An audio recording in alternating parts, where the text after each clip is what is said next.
I dearly wish I could have given this film a higher rating, but my reaction to Jason Reitman's Juno would be nothing more than a high unimpressed.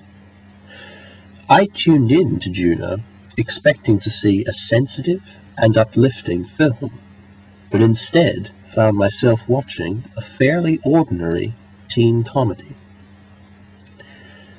Ellen Page stars as the assertive Juno MacGuff, a world-wise young woman who, out of simple boredom, finds herself pregnant.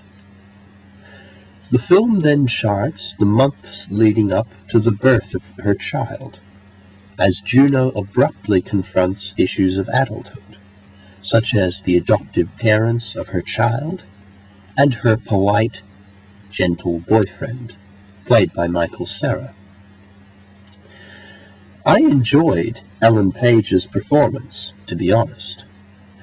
You are never conscious of the fact that she is acting, and Page infuses her role with a grace and poise that balances out her deflecting hipness.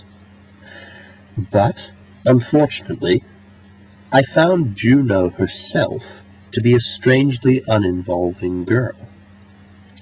Her cool, trendy motions and pop culture phrases came across as a deterrent to me liking her, and Juno's reluctance to get involved in the pregnancy, or anything after it, gave me little reason to engage in her predicament.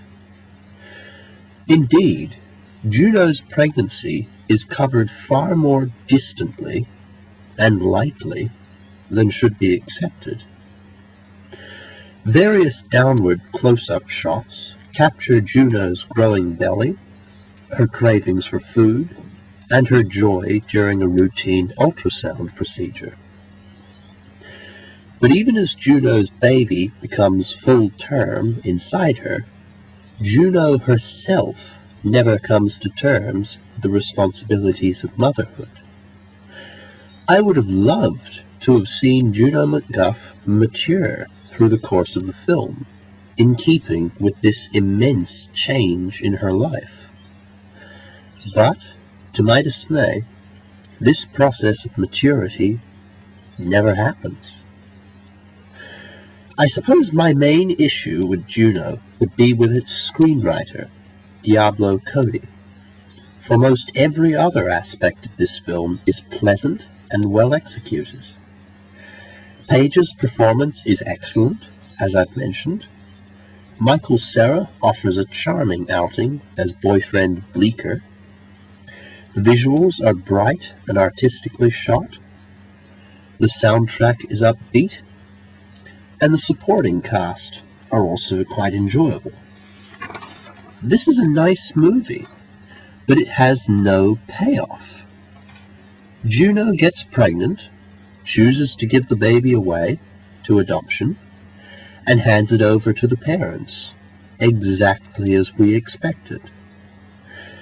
And in the meantime, Juno MacGuff never matures or grows. She does rekindle her relationship with Bleecker, which was nice to see, but this ending is almost incidental. I gained little sense of a resolution, as Juno does not earn any traits or face any responsibilities beyond her immediate pregnancy. The story of Juno is ultimately very linear, and it has no satisfying end with which to reward the viewer.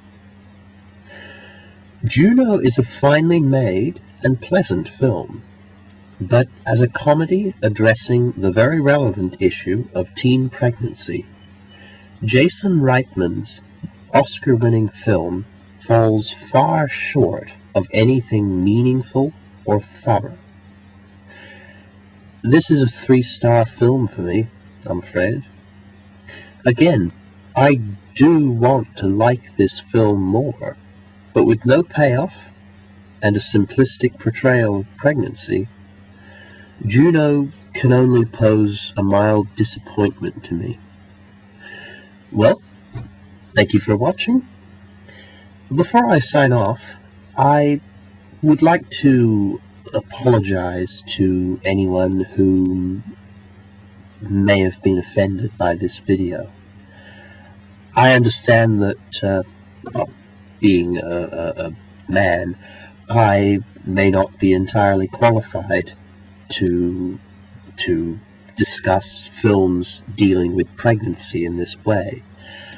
If I've offended anyone, or if I've stepped over the line, so to speak, I apologize. And if I've done so, I'd like you to let me know.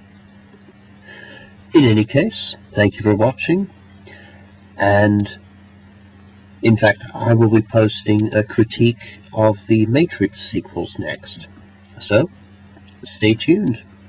Goodbye.